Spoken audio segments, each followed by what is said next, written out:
Hello, hello, hello. How's everybody doing? Good morning.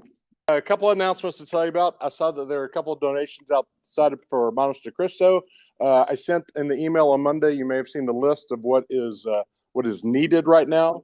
So thank you if you're helping out. It's entirely up to you. We're going to do that through the end of the spring semester, so to speak, where every couple of weeks I'll give you the new list if something is needed. So thank you for doing that. Also want you to know, make sure you know about the prayer vigil. The deacons here at Covenant are hosting a prayer vigil on Friday, January the 23rd from 6 a.m. then to Saturday, January 24th at 8 a.m.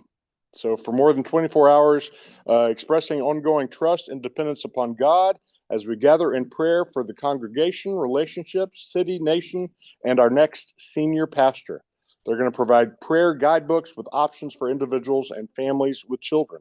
So there's something on the website, and there are lots of deacons in the room and lots of deacons if you come to church on Sunday. So feel free to ask if you have any questions about that. Last thing is, yes, I'm wearing basketball today. It's basketball season. I'm wearing a San Antonio Spurs jersey. I'm going to tell you a couple things about that. I could stand up here for days and tell you stories about the Spurs, but I don't want to bore you. I will tell you one thing that I've never told anyone, but I'm going to tell you because I love you. You're my friends. Is that I used to hate the Spurs. Hate the Spurs. And the reason why is because I was a Dallas Chaparrals fan. The Dallas Chaparrals were the old ABA team in Dallas, and my dad used to take me. Hmm? Thank you. My dad used to take me to games where they would play at either Moody Coliseum or the Dallas Convention Center. How they figured out the schedule to play both places, but they play there, and I love that red, white, and blue ball. Oh, that was so neat. And then in 1972 or three, I was a little kid. I was 5, 6 years old. They moved to San Antonio. Oh, I hated them because of that, but that's okay. I've let that go because I've talked to them. I talked about them for 30 years. And I got to know them and interviewed David Robinson, Tim Duncan, Sean Elliott, etc.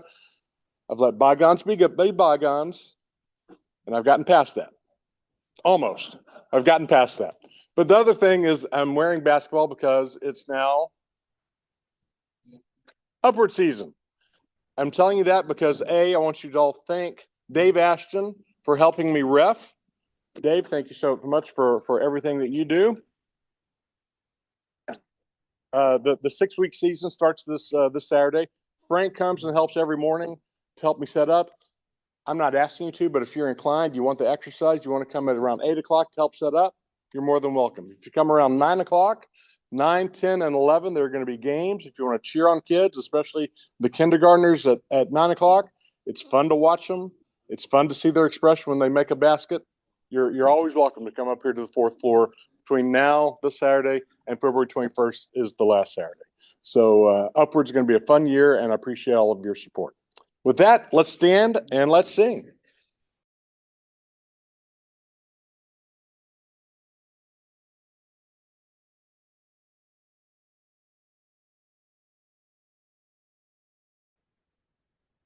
Okay, I'm doing the first half of Mark chapter 10.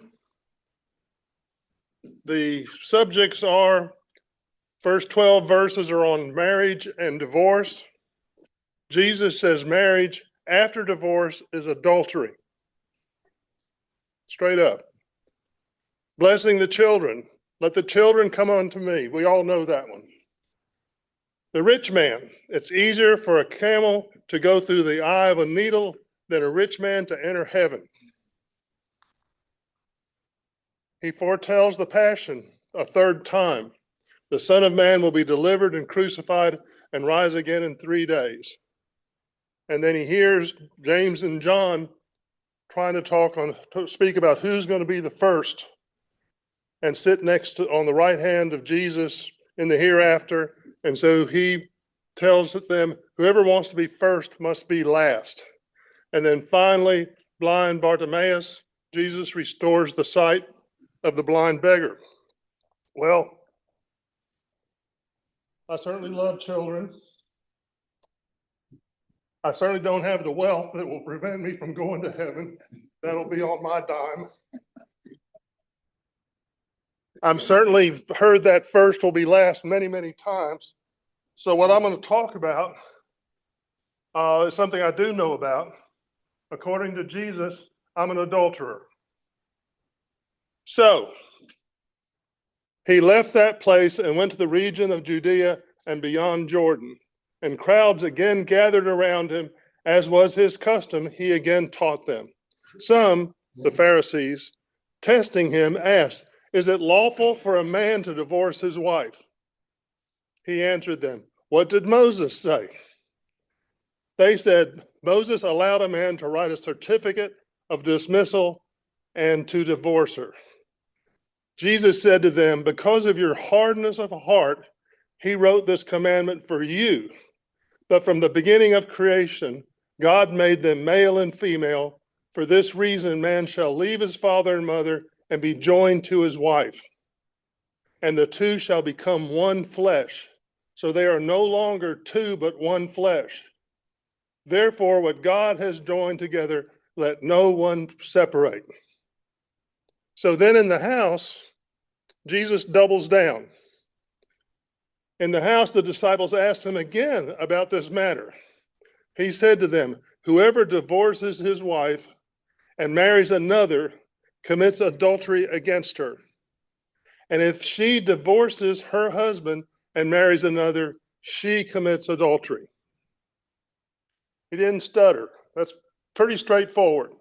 And it's something that has always bothered me because I'm an adulterer, according to Jesus. And up there on the right-hand side, you have a picture taken of Barbara and I when we combined our families, 5 children. The older son's not in that picture, but she had been married to an architect before me, and I'd been married to an architect before her. So we were both divorcees, marrying divorcees. The girl with the hat in the middle, right next to Barbara, is the young woman on the left, getting married in the courtyard of the City Hall of Milan, Italy. The man that she met and married, she met here in Austin, but he had gotten married in order to buy a house through a government program in Italy decades before. Had not seen the woman since. But to get married, he's going to have to get divorced. So they moved back to Milan, into the house, and did the 5-year waiting period in a Catholic country for an uncontested divorce. If it's contested, it takes 7 years. So they got divorced, got married, and moved back to Austin. So I'm an adulterer. Jesus made it real clear. See if I'm doing this right. You know, with so many people participating in the political and social debate through call-in shows, it's a good idea to be reminded every once in a while. It's a good idea to be reminded of the awesome impact.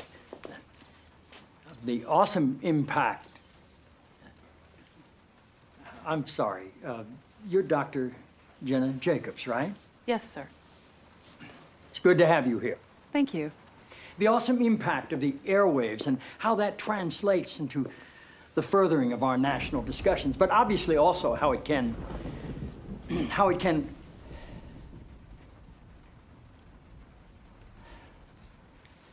forgive me, Dr. Jacobs. Are you an MD? A PhD. A PhD? Yes, sir. In psychology? No, sir. Theology? No. Social work? I have a PhD in English literature. I'm asking because on your show, people call in for advice, and you go by the name Dr. Jacobs on your show, and I didn't know if maybe your listeners were confused by that and assumed you had advanced training in psychology, theology, or healthcare. I don't believe they are confused, no, sir. Good. I like your show. I like how you call homosexuality an abomination. I don't say homosexuality is an abomination, Mr. President. The Bible does. Yes, it does. Leviticus 18:22. chapter and verse. I wanted to ask you a couple of questions while I had you here. I'm interested in selling my youngest daughter into slavery as sanctioned in Exodus 21:7. She's a Georgetown sophomore, speaks fluent Italian, always cleared the table when it was her turn. What would a good price for her be? While thinking about that, can I ask another? My chief of staff, Leo McGarry, insists on working on the Sabbath. Exodus 35:2 clearly says he should be put to death. Am I morally obligated to kill him myself, or is it okay to call the police? Here's one that's really important, because we've got a lot of sports fans in this town. Touching the skin of a dead pig makes one unclean, Leviticus 11:7. If they promise to wear gloves, can the Washington Redskins still play football? Can Notre Dame? Can West Point? Does the whole town really have to be together to stone my brother John for planting different crops side by side? Can I burn my mother in a small family gathering for wearing garments made from two different threads? Think about those questions, would you? One last thing. While you may be mistaking this for your monthly meeting of the ignorant tight-ass club, in this building, when the president stands, nobody sits.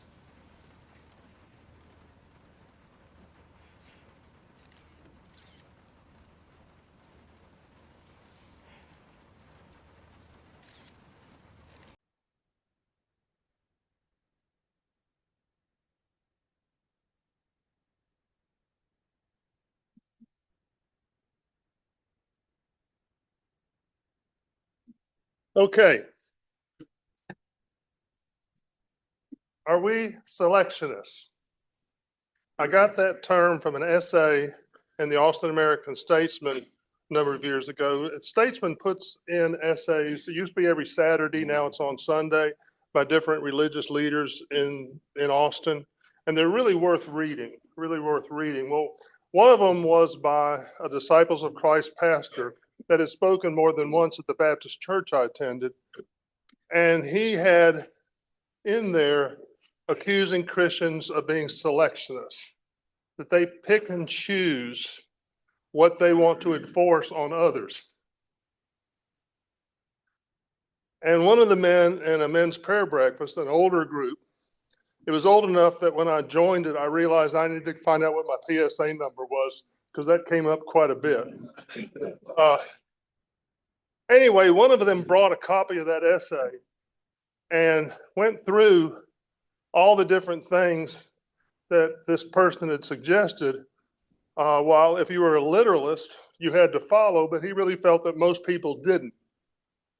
So that's where I got the term selectionist. Also, at that same Baptist church, it's not a Baptist church anymore.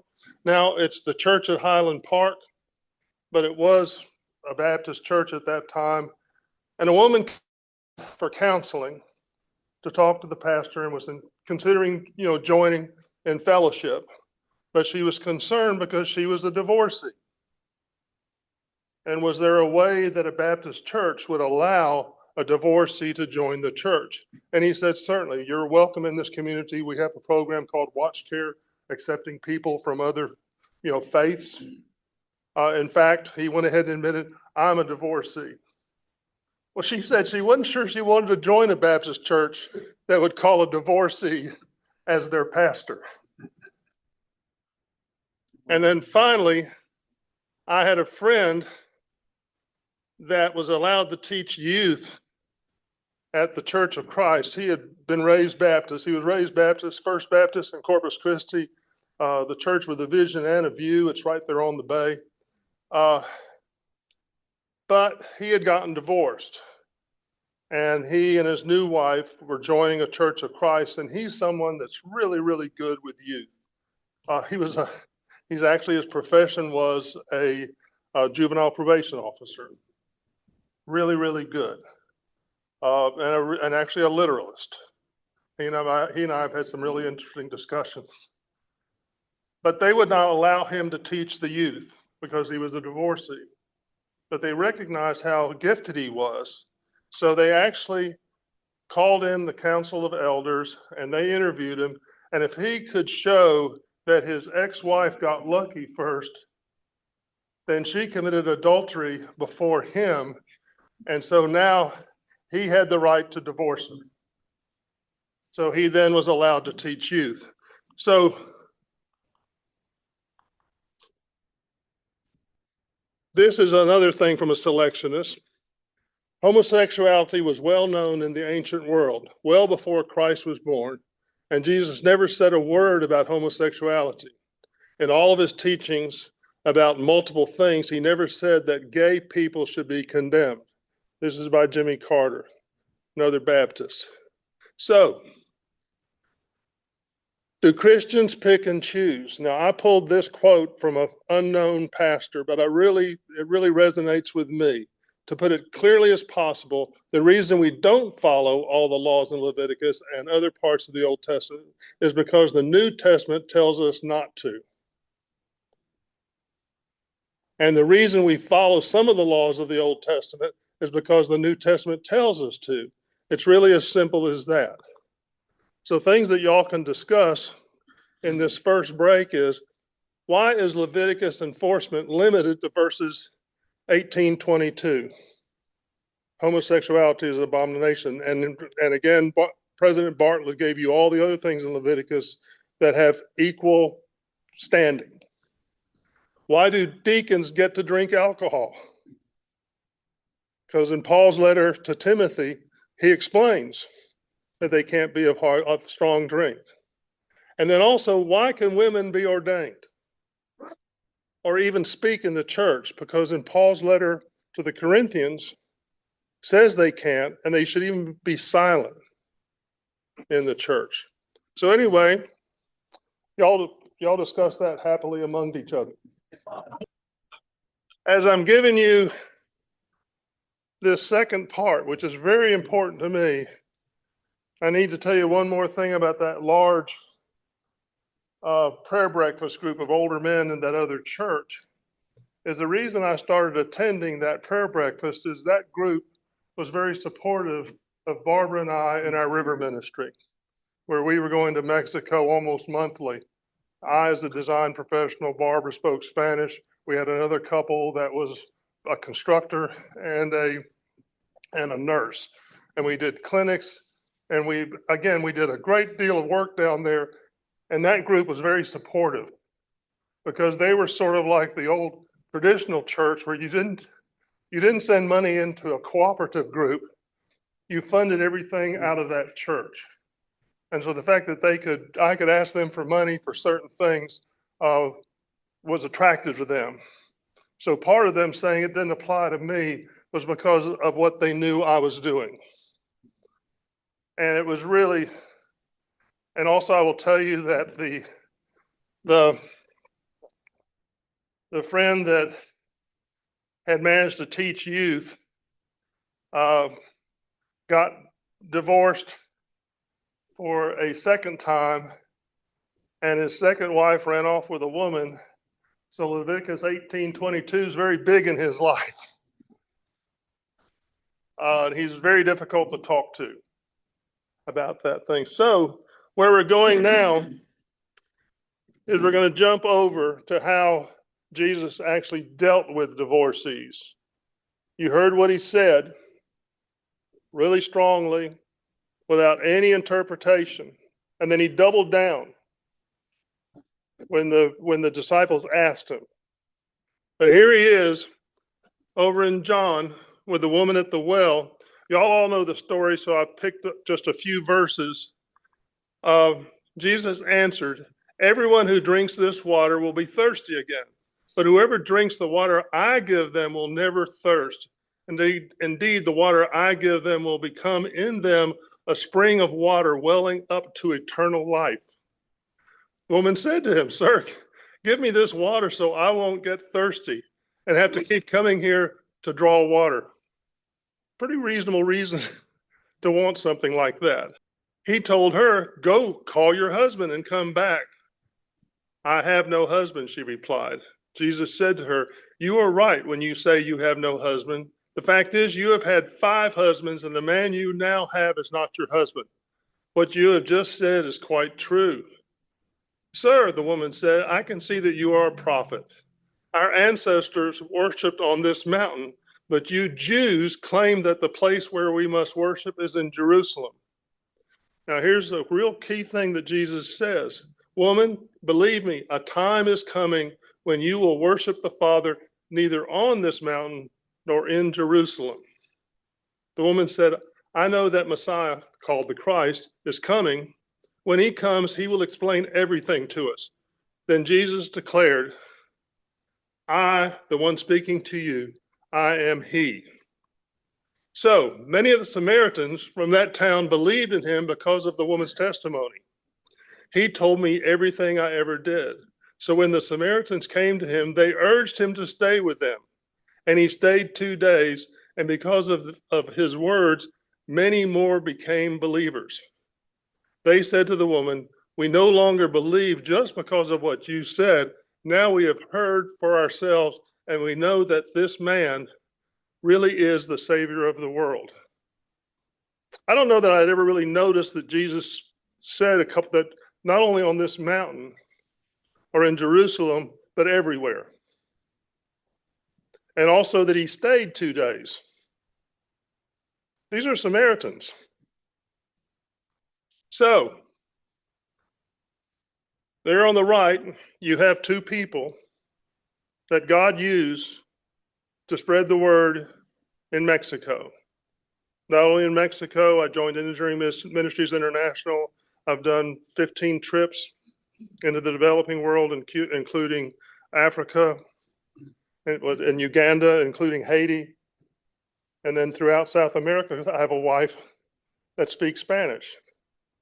Very, very helpful. I speak enough Spanish to understand when she's cheating, when she's trying to get the kitchen bigger for this couple.